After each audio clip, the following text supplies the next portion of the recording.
চিংড়ি মাছ দেখলেই এখন কেমন যেন মনে পড়ে এঁচোড় মানে কাঁঠালের কথা। কাঁঠাল কাটলেই এঁচোড় হয়ে যায়। কাঁচা ভিডিওতে স্বাগতম আমার রান্নাঘরে, আমার চ্যানেলের সবাইকে।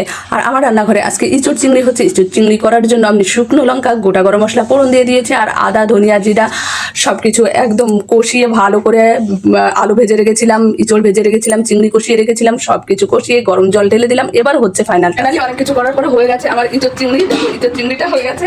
আর এবার সামান্য একটু শাহি গরম মশলা না দিলে, ঠিক এই দেখো সব কিছুর পরে একটু গরম মশলা না দিলে কেমন যেন জমে ওঠে না। একটু গরম মশলা না দিলেও চিংড়ি মাছের একটা আলাদা স্বাদ আছে, সেটাই হয়ে যাবে।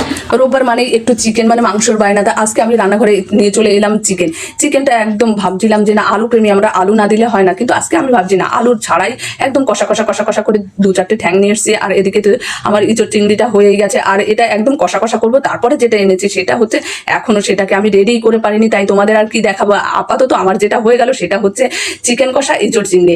সবাইকে অনেক অনেক ভালোবাসা আমার সঙ্গে থাকার জন্য, আমাকে সময় দেওয়ার জন্য।